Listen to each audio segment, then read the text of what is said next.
कई बार लोगों का सवाल ये आता है कि आईवीएफ के द्वारा जो बच्चे होते हैं वो नॉर्मल होते हैं कि नहीं होते हैं। आईवीएफ इतना कॉस्टली क्यों है? तो आईवीएफ में सक्सेस रेट कितना है? बेबी कंसीव के लिए अगर फीमेल को सबसे बेस्ट एज क्या है जब वो प्लान करे बेबी?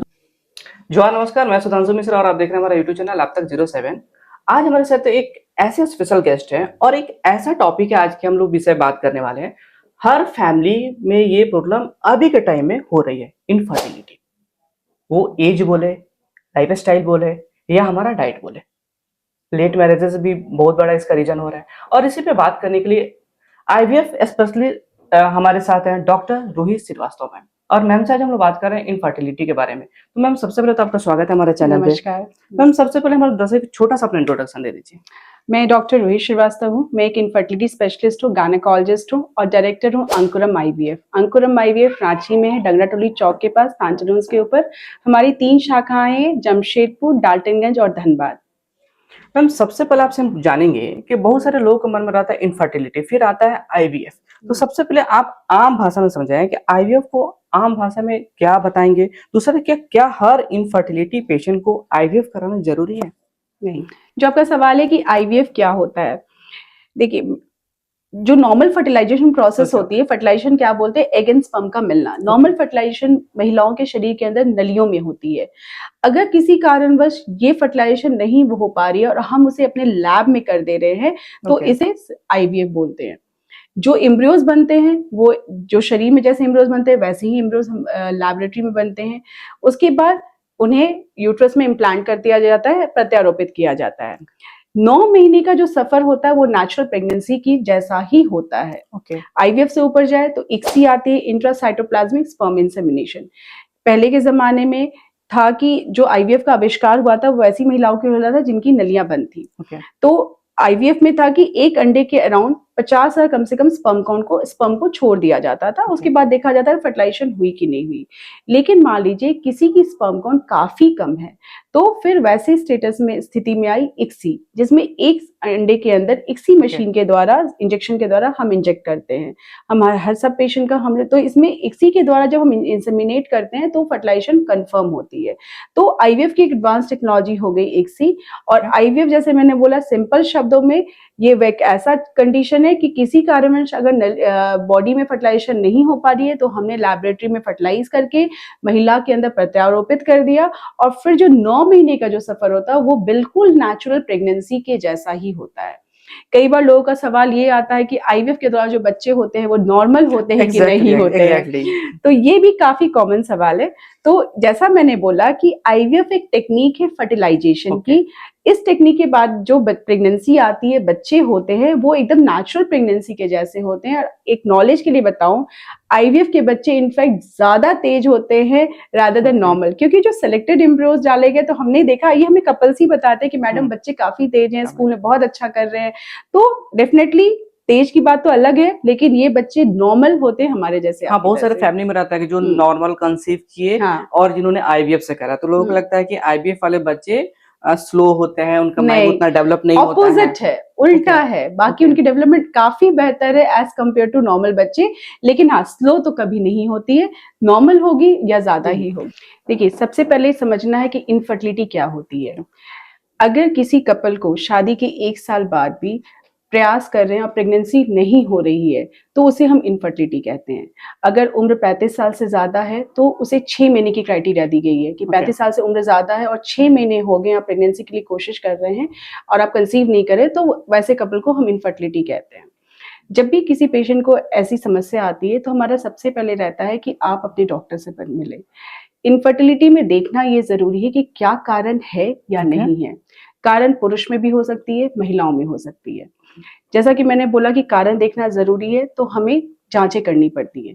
बहुत लंबी चौड़ी जांचों की जरूरत नहीं है। 3 बेसिक जांचें होती हैं, जिसमें कि सबसे पहले अगर पुरुषों की बात करूं तो सीमेन एनालिसिस होती है। सीमेन एनालिसिस में हम लोग सीमेन की काउंट को, स्पर्म के काउंट्स को देखते हैं, मॉर्फोलॉजी को देखते हैं और मोटिलिटी और चलने की क्षमता को देखते हैं। महिलाओं की बात करें तो हमें बस बेसिकली एक अल्ट्रासाउंड की जरूरत होती है। अल्ट्रासाउंड, ट्रांसवेजाइनल अल्ट्रासाउंड हम लोग करते हैं, जिसमें हम बच्चेदानी की बनावट को देखते हैं कि बच्चेदानी में कोई खराबी है कि नहीं। फिर AFC count, enteral follicle count, जो कि ओवरी में नंबर ऑफ एग्स हमें बताती हैं, अंडाशय में अंडों की संख्या बताती है। ओके। तीसरी जांच जो मैंने बोली वो होती है नली की जांच, ट्यूब की जांच, HSG। महिलाओं के अंदर ट्यूब वो जगह होती है जहां की प्रेगनेंसी आती है। तो basically 3 test, husband semen analysis, HSG जिसे ट्यूब टेस्ट होती है, और एक सिंपल अल्ट्रासाउंड जिसे हमें यूट्रस और गर्भाशय और अंडाशय के बारे में पता चल जाएगा। जब ये 3 टेस्ट हो जाते हैं तो हमें या तो कारण मिलता है। कारण में क्या हो सकता है? पुरुषों में कीटाणु की मात्रा कम मिल सकती है, मोटिलिटी कम मिल सकती है, या मॉर्फोलॉजी काफी खराब हो सकती है, या फिर चौथी चीज की रिपोर्ट हमारी नॉर्मल आई है। महिलाओं में क्या मिल सकता है कि हमें ट्यूबल ब्लॉकेज मिल सकता है, ट्यूब की अगर जांच करें तो ट्यूबल ब्लॉकेज मिल सकती है, या फिर हमारे अंडे जो हैं, जो नंबर ऑफ एग्स है वो कम हो गए हैं, या फिर मेनोपॉज स्टेट पे आ चुके हैं, तो हमें पता चलेगा। अब इन सारी जांचों के बाद अगर परेशानी आती है तो उन परेशानियों के आधार पर डिसाइड किया जाता है कि आगे का ट्रीटमेंट क्या होगा, या फिर कि IUI हम कर सकते हैं, नहीं उस पेशेंट को IVF की ही जरूरत पड़ेगी, और कि आगे का क्या ट्रीटमेंट होगा। एक कंडीशन और होती है अनएक्सप्लेन इनफर्टिलिटी, जो 5 to 10% कपल में रिपोर्ट सारे नॉर्मल हैं, प्रेगनेंसी का प्रयास कर रहे हैं, फिर भी रिजल्ट्स नहीं आते, तो वैसे केसेस को हम लोग अनएक्सप्लेन इनफर्टिलिटी होगी। मैम एक और ये रहता है, बहुत सारे लोग से मैं, जिसमें गांव में मैं जाता हूँ तो लोगों से मिलता हूँ, तो बहुत सारे लोग में, और ये मीथ है कि फैक्ट है, आपसे मैं जानूंगा, बहुत लोग कि जो IVF में क्या होता है ना, दूसरे डोनर भी यूज किया जाता है, दूसरे का स्पर्म डाल के दूसरे के बच्चे हो गए, तो ये कितना बड़ा मिथ है? ये बहुत बड़ा मिथ है। ये मूवीज में जो दिखा दिया गया लोगों को, उसकी वजह से बहुत कंफ्यूजन हो गया, लेकिन मैं इस कंफ्यूजन को क्लियर करती हूँ कि एवरीथिंग इज डॉक्यूमेंटेड। हमारा सब कुछ डॉक्यूमेंटेड होता है, प्रॉपर कंसेंट फॉर्म होती है, जो लेबलिंग होती है, जो स्पर्म होती है, जो एग होती है, वो प्रॉपर लेबल्ड होती है। जो हमारे एम्ब्रियोलॉजिस्ट है वो मतलब उनको फर्टिलाइज करने के पहले cross check, double cross check किया जाता है। और हाँ, जहां तक इसमें तो एरर की कोई संभावना ही नहीं है कि मिक्सिंग हो जाए। एरर की 1% या 0.001% भी संभावना नहीं है कि मिक्सिंग हो जाए। किसी कपल की अगर, जैसे मैंने बोला कि सीमेन रिपोर्ट 0 है, 0 है, तो उन्हें प्रॉपर बता के कंसेंट फॉर्म पे साइन करवा के डोनर स्पर्म किया जाता है। बट विदाउट इंफॉर्मेशन किसी भी IVF सेंटर में कोई भी प्रोसीजर नहीं किया जा सकता बोलते हैं। ओके। अगर बात, जैसे आपने बताया, जिन कपल में एक या ओवुलेशन में प्रॉब्लम होती है, उनके लिए फर्स्ट लाइन ऑफ ट्रीटमेंट क्या होती है? जिनके में एग एंड ओवुलेशन की प्रॉब्लम होती है, मोस्ट कॉमनली देखा गया है कि PCOS, पॉलीसिस्टिक ओवेरियन सिंड्रोम होती है, जिसमें एग एंड ओवुलेशन की प्रॉब्लम्स आती है। तो ऐसे केसेस में सबसे पहले होती है मॉनिटरिंग। हम लोग मॉनिटर करते हैं। ऐसे केसेस में ओवुलेशन इंडक्शन दिया जाता है, एक टैबलेट दी जाती है जो माहवारी के 30वें दिन से शुरू होती है और 5वें दिन तक हम लोग देते हैं, 7 दिन तक देखते हैं। उसके बाद उसी माहवारी में हम लोग 12वें दिन से फॉलिकल मॉनिटरिंग करते हैं, ओवुलेशन इंडक्शन मॉनिटरिंग करते हैं। जब वो एक मैच्योर, एक पर्टिकुलर साइज में आ जाता है, तो या तो रिलेशन में रहने बोलते हैं, या फिर हम लोग IUI अपना सकते हैं। मैम अगर बात करें, जैसे आपने बोला कि ट्यूब का हम लोग जांच करते हैं, अगर ब्लॉकेज फॉलोपियन ट्यूब हो जाती है तो क्या सीधा एकमात्र विकल्प है IVF? देखिए, सही है कि कई बार होता है कि ट्यूबल ब्लॉकेज आ जाती है। ट्यूबल ब्लॉकेज 2-3 तरीके से हो सकती है।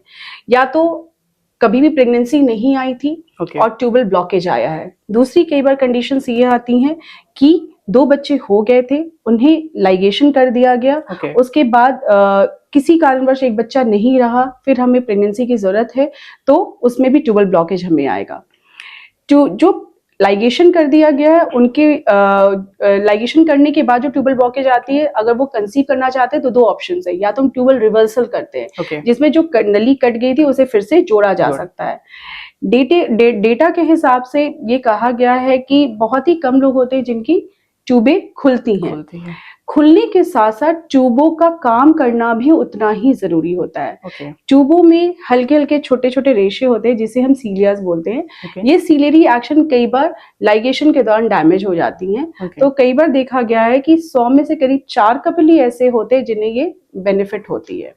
जहां तक किसी की प्राइमरी इनफर्टिलिटी है, कभी प्रेगनेंसी नहीं रहा, उन्हें ट्यूबल ब्लॉकेज आया है, तो उसे HSG में अगर ट्यूबल ब्लॉकेज आया Okay. तो हम उसे कंफर्म कर सकते हैं लैप्रोस्कोपी के द्वारा। Okay. हिस्ट्रोस्कोपिक कैनुलेशन भी एक प्रक्रिया होती है जिसमें कि हम बच्चेदानी के द्वारा कैनुलेट करने की कोशिश करते हैं। कई बार डाई पुश करने से भी नलियां खुल जाती हैं। Okay. और अगर लैप्रोस्कोपी में पता चलता है कि नहीं मेरी नली खुली हुई है, HSG में बंद आई है, तो वैसे कपल को फिर से हम 6 महीने 1 साल के लिए ट्राई करने के लिए हम लोग बोलते हैं। ओके जैसे आपने बात किया कि मेल में खास करके स्पर्म का क्वालिटी कम हो जाती है।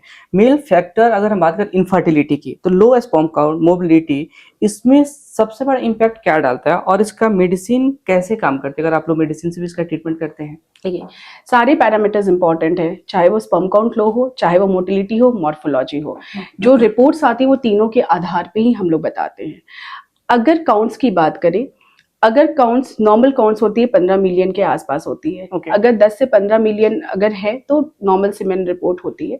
अगर 10 से मिलियन से कम स्पर्म काउंट में जाती है तो वैसे कपल्स को हम लोग IUI के लिए बोल सकते हैं कि Okay. आप IUI ट्राई कर सकते ओके हैं। ओके लेकिन अगर स्पर्म काउंट काफी कम है, 5 मिलियन से भी कम है या 1 मिलियन है, तो वैसे केसेस में हम लोग IVF या ICSI के लिए बोलते हैं कि तो ये रीजन क्या है मैम? आजकल के हम देख रहे हैं जनरली मेल में ये चीज देखने में, तो आखिर रीजन क्या है? पहले के टाइम इतना ज्यादा नहीं था, अभी के टाइम में ज्यादा बढ़ते जा रही है। देखिए, 2 चीजें हैं, या तो पहले टेस्ट नहीं हुआ करते थे, ओके पता नहीं चलता था। अभी टेक्नोलॉजी इतनी एडवांस हो गई है और जागरूकता भी बढ़ गई कि लोग अपनी सीमेन रिपोर्ट्स करवा रहे हैं। हमारे पास काशा मशीन है, कंप्यूटर असिस्टेड सीमेन एनालिसिस, जिसमें कंप्यूटराइज्ड हम लोग पेशेंट को, कपल्स अपने सीमेन रिपोर्ट्स को खुद भी देख सकते हैं। ओके दूसरा कारण डेफिनेटली लाइफस्टाइल मॉडिफिकेशन तो इफेक्ट कर ही रहा है हम लोग का, क्योंकि लाइफस्टाइल में जो हमारा खान पान है, जो स्मोकिंग, ड्रिंकिंग या फिर जो स्ट्रेस फैक्टर्स है, ये सारे कुल मिला के जो स्पर्म काउंट बोले या फिर पुरुषों में बोले या महिलाओं में बोले, दोनों में मिलके असर आ रहे हैं और इनफर्टिलिटी का रेट हमारा बढ़ रहा है। ओके जैसे आपने बोला कि पीसीओएस पेशेंट में कितना इम्पैक्ट देता है और क्या पीसीओएस के बाद आईवीएफ अगर जो पेशेंट कराना चाह रहे हैं क्या वो पॉसिबल है? एकदम पॉसिबल है। काफी पीसीओएस पेशेंट्स हमारे पास हैं जिन्होंने आईवीएफ में कंसीव भी किया है। और पीसीओएस पेशेंट में मैं यही बोलूंगी, पीसीओएस एक कंडीशन है, ये कोई बीमारी नहीं है जिसका कि ट्रीटमेंट मैंने मेडिसिन दिया पीसीओएस ठीक हो गया। ये एक मेडिकल कंडीशन है जिसमें कि हमें पेशेंट की हिस्ट्री लेनी होती है। हिस्ट्री में पेशेंट की रहेगी इरेगुलर पीरियड्स हो जाते हैं और हेयरी ग्रोथ बॉडी में होती है। अगर फिजिकली बात करें तो ओबेसिटी भी होती है मोस्ट ऑफ द केसेस में, but lean and thin PCOS भी कॉमन है। और कुछ ब्लड रिपोर्ट्स होते हैं। फिर अल्ट्रासाउंड में भी डायग्नोसिस होती है कि उनके जो अंडे की मतलब बनावट होती है वो एक नेकलेस पैटर्न में होती है। तो ये सारी चीजों को मिला के कंसिडर किया जाता है कि पेशेंट को पीसीओएस है। पीसीओएस पेशेंट अगर कंसीव नहीं कर पा रहे हैं तो फर्स्ट लाइन ऑफ ट्रीटमेंट होती है मेडिकल ट्रीटमेंट। मेडिकल ट्रीटमेंट हम लोग मेडिकेशंस देते हैं, जैसा कि मैंने ओवुलेशन इंडक्शन बताया, हम लोग ओवुलेशन इंडक्शन भी कर सकते हैं। Ovulation induction plus timed intercourse कर सकते हैं, हस्बैंड के साथ रहने बोल सकते हैं। उसमें भी सफलता नहीं मिली तो आईवाई हम लोग कर सकते हैं। हाँ, आईवाई में भी सफलता नहीं मिली तो हम लोग आईवीएफ की तरफ बढ़ सकते हैं। और आईवीएफ में डेफिनेटली सक्सेस बहुत बेहतर है पीसीओएस पेशेंट का। अभी देख रहे हैं मैम कोई फीमेल कंसीव की और मिसकैरेज बहुत कॉमन वर्ड है, फेल हो जा रहा है, तो इस केसेस में कौन सी स्पेशल टेक्निक काम आती है? देखिए, अगर 2 चीजें आपने पूछी, एक हो गया फेलियर, इम्प्लांटेशन, आईवीएफ से इम्प्लांटेशन फेलियर से पूछना चाह रहे हैं। इम्प्लांटेशन फेलियर, दूसरी मिसकैरेज। इम्प्लांटेशन फेलियर पे पहले बात करेंगे। हाँ, इम्प्लांटेशन फेलियर्स होते हैं। जब भी किसी कपल का फेलियर हुआ तो हम लोग उसे बैक में देखते हैं कि सबसे पहले हमें देखना था एम्ब्रियो क्वालिटी कैसी थी। क्वालिटी का होता है कि उनकी बनावट कैसी थी, जो सेल्स के जो अरेंजमेंट्स है वो कैसे थे। फिर सेकंड हम आते हैं कि यूट्रस में कोई परेशानी थी कि नहीं थी। अगर लगता है कि नहीं मेरी एम्ब्रियो क्वालिटी भी अच्छी थी और यूट्रस भी अच्छी थी तो इम्प्लांटेशन फेलियर है। इससे बचने के लिए या एडवांस टेक्निक्स में जो हम लोग हर पेशेंट में करते हैं, लेजर असिस्टेड हैचिंग करते हैं जिससे सक्सेस रेट हमारा बढ़ता है। ब्लास्टोसिस टेक्निक करते हैं, जो 5th डे ऑफ एम्ब्रियोज होते हैं उसे हम डालते हैं। Definitely laser assisted hatching, blastocyst technique, ये सारी चीजें ऐसी हैं जिससे सक्सेस रेट आईवीएफ का बढ़ जाता है। और एडवांस में हम लोग जाएंगे तो प्री जेनेटिक स्क्रीनिंग आ जाती है जिसे एम्ब्रियो बायोप्सी कहते हैं। एम्ब्रियो बायोप्सी को भी में भी हमें पता चलता है कि जो एम्ब्रियो इम्प्लांट किया जा रहा है वो यूप्लॉइड है कि एन्यूप्लॉइड है। डेफिनेटली यूप्लॉइड एम्ब्रियोज को डालेंगे तो सक्सेस रेट बेहतर होता है। दूसरी टेक्निक है कि एरा एक आती है, इंडोमेट्रियल रिसेप्टिव एरे, अगर रिपीटेड इम्प्लांटेशन फेलियर्स हो रहे हैं तो हम लोग एरा टेक्निक भी करते हैं, जिससे द्वारा हमें ये पता चल जाता है कि किस समय बच्चेदानी में यूट्रस में रिसेप्टिव विंडो ओपन है और जिस समय हम ट्रांसफर करेंगे हमारा इम्प्लांटेशन बेटर हो जाएगा। जहां तक मिसकैरेजेस की बात है, मिसकैरेजेस में भी हमें देखना होता है कि क्या मिसकैरेजेस एम्ब्रियो क्वालिटी की वजह से हुई है, जैसे मैंने बोला कि हमें पीजीएस करके हम इसे पता कर सकते हैं। क्या यूट्रस में कोई दीवार तो नहीं थी, जो कि हम लोग ये सब करने के पहले हम लोग देख लेते हैं कि दीवार तो नहीं थी। अगर मान लीजिए कोई कपल आया रिपीटेड ये मिसकैरेजेस का, तो हिस्ट्रोस्कोपी करते हैं। हिस्ट्रोस्कोपी में यूट्रस में तो कोई बनावटी गड़बड़ी नहीं थी जिसकी वजह से हुआ। तो इन सब चीजों को ध्यान में रखते हैं फिर हम लोग आगे का ट्रीटमेंट डिसाइड करते हैं। मैम अभी के टाइम में एज एक काफी फैक्टर है, लेट मैरिजेस हो जा रहा है, तो क्या एज का आईवीएफ सक्सेस रेट पर कितना बड़ा असर पड़ता है? एज किसी भी चीज के लिए बहुत इंपॉर्टेंट फैक्टर होती है। हमें क्या परेशानी एज से, फीमेल एज, अगर कई लोगों को ये जानकारी नहीं होती है। कई बार जैसा आपने बोला कि इनफर्टिलिटी बढ़ गई, आपने भी बोला कि कैरियर है, पढ़ाई है, उसकी वजह से मतलब लेट मैरिजेस हो रहे हैं। तो लोगों को ये नहीं पता है कि फीमेल्स के जो एग्स होते हैं उसे बाय बर्थ मिलते हैं। जैसे एक लड़की के पीरियड्स आते हैं उस समय वो एग निकलने शुरू हो जाते हैं और विथ एज, जितनी उनकी एज होती है हमारे एग्स की भी एज उतनी ही होती है। तो डेफिनेटली अगर एज बढ़ी है तो एग क्वालिटी खराब होगी। तो 30 के बाद ये एग क्वालिटी डिटोरिएट होनी शुरू हो जाती है और 35 के बाद काफी सडन डिप होता है एग क्वालिटी के ऊपर। अगर ऐसे कपल आईवीएफ में भी आते हैं तो एग क्वालिटी तो जो उनकी बॉडी में वो हमें भी आईवीएफ में वही मिलेगी, ठीक है। तो जब हम आईवीएफ में भी ऐसे कपल को लेते हैं तो एम्ब्रियो क्वालिटी बन नहीं पाती है उतनी अच्छी। तो जैसे 35 के ऑनवर्ड्स हम जाते हैं, 37, 38, 39, 40, डेफिनेटली थोड़ी सक्सेस गिरती है general age compare to at the age of 30 और 32 इयर्स ऑफ। तो मैम अगर हम बात करें बेबी कंसीव के लिए, अगर फीमेल को सबसे बेस्ट एज क्या है जब वो प्लान करे बेबी? और दूसरा चीज आता है जिसमें आपने बोला आईवीएफ, बहुत सारे लोग से मैं पूछता हूँ तो लोग डॉक्टर से मेरी बात होती है, तो आईवीएफ में सक्सेस रेट कितना है? देखिए, अगर डिपेंड करता है सेंटर की चॉइस पे। अगर आपका सेंटर काफी अच्छा है, आप जिस सेंटर पे जा रहे हैं, डॉक्टर आपके काफी अच्छे एक्सपर्टाइज हैं, जिस सेंटर पे आप जा रहे हैं वहाँ सारी एडवांस टेक्निक्स अवेलेबल हैं, और मैंने क्या बोला कि आप वहाँ के एम्ब्रियोलॉजिस्ट की एक्सपीरियंस काफी अच्छी है, तो डेफिनेटली सक्सेस 70 to 80% हो जाती है। अगर हम बात करें मैम, अभी के टाइम में देख रहे हैं बहुत सारा लोग जो आईवीएफ के लोग आते हैं तो उनका सबसे ज्यादा मोस्ट कॉमन क्वेश्चन है कि आईवीएफ इतना कॉस्टली क्यों है? ये काफी कॉमन क्वेश्चन है, बहुत सारे मैं लोगों से मिलता हूं, तो पूछते हैं कि आईवीएफ इतना कॉस्टली क्यों है? नहीं, सही तो मुझे आप कुछ टिप्स एडवाइस देंगे, क्यों, रीजन क्या है कॉस्टली है? मैंने क्या बोला कि एक प्रोडक्ट का मार्केट में अगर जाते हैं, सिंपल किसी प्रोडक्ट का, तो हर जगह कॉस्ट अलग अलग होती है। कहीं पे लगता है कि कम में मिलता है, कहीं ज्यादा होता है, तो ये प्रोडक्ट से कंपेयर करने वाली चीज नहीं है। लेकिन मैं अपनी पर्टिकुलर बात करूँ तो मैंने अपने कॉस्ट को काफी कम कर रखा है। जो फिर भी हाँ कॉस्ट लाख में आ जाती है, क्योंकि इसमें मैंने क्या बोला, इंजेक्शन भी इन्वॉल्व है, इंजेक्शन इन्वॉल्व है, एक पूरी टीम आपकी इन्वॉल्व है। तो इसके खर्चों को 2 पार्ट में डिवाइड करिए, एक हॉस्पिटल का खर्च, एक डॉक्टर का खर्च, एक प्रोफेशनल फीस जो होती है वो अलग होती है। तो जो ये हॉस्पिटल वाले खर्च में जो आती है इंजेक्शन कॉस्ट होती है, तो ये जो इंजेक्शन है ये थोड़े कॉस्टली होते हैं, जिसकी वजह से, और एक पूरी डेडिकेटेड टीम होती है जिसकी वजह से ये इंजेक्शन जो होते हैं ये काफी अच्छे, जैसे मैंने कहा कि ये hormone stimulating follicle stimulating hormones होते हैं जो एग्स को बड़ा करते हैं। इनफैक्ट आज से 10 साल पहले अगर जाएंगे ना तो आईवीएफ कॉस्ट और भी ज्यादा था। अब तो फिर भी काफी रिड्यूस हो गया। पहले तो मुझे लगता था कि एक आईवीएफ खर्च 5 लाख, 6 लाख, 7 लाख से ऊपर नहीं था, एक आम लोग सोच भी नहीं पाता था कि मैं आईवीएफ करवा सकूं।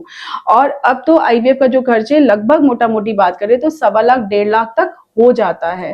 तो आज एक आम आदमी भी कोशिश कर सकता है कि हम लोग मतलब आईवीएफ करवा सकते हैं। और मेरे पास डेफिनेटली काफी कपल्स ऐसे हैं जो मैं खुद बोलती हूँ आर्थिक स्थिति बहुत अच्छी नहीं है, और हमने मदद भी किया, कम में भी किया, और कंसीव भी हुआ, और एक आम आदमी भी आज आईवीएफ करवा सकता है।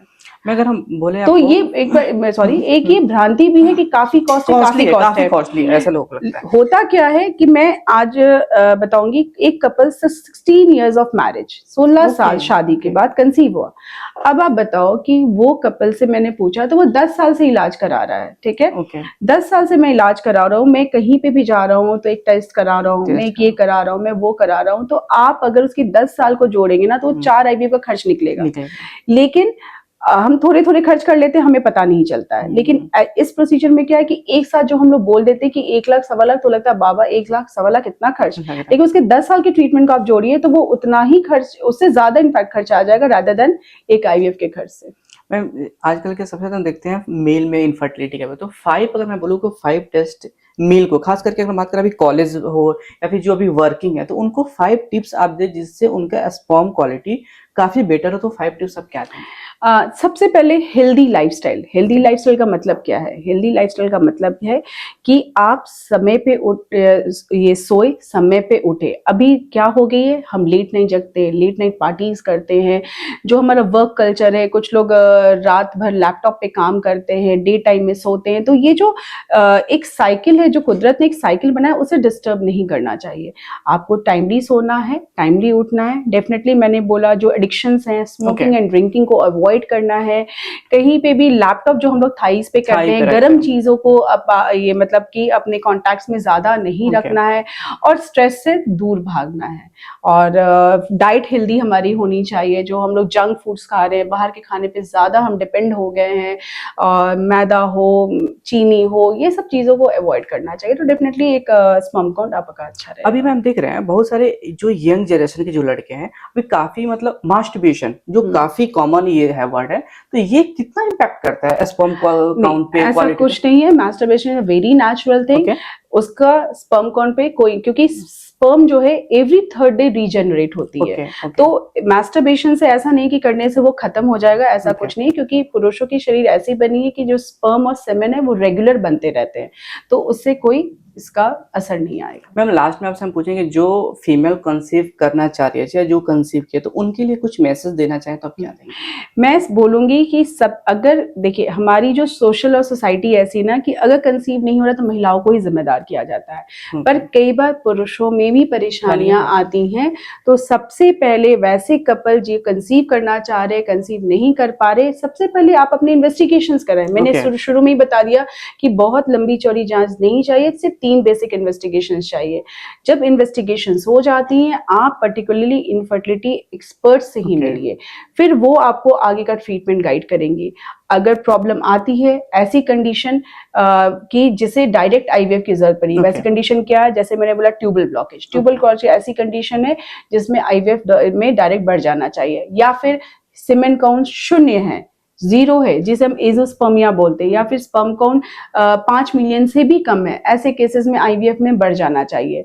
फिर एक कंडीशन आती है प्री मैच्योर ओवेरियन फेलियर। कई बार महिलाएं आती हैं, बोलती है हमें पीरियड्स कभी भी नहीं आए, या फिर मेरे पीरियड्स आते थे उम्र समय से पहले ही बंद हो गए, तो ये प्री मैच्योर ओवेरियन फेलियर होती है, जिसमें कि IVF में बढ़ जाना चाहिए।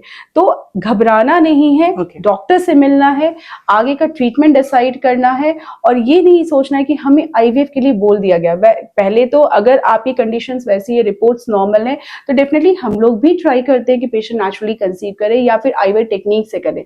लेकिन जिस कंडीशन में हमें लगता है कि नहीं ये IVF ही ऑप्शन है, तो वो हम उसको सजेशन देते हैं हम लोग।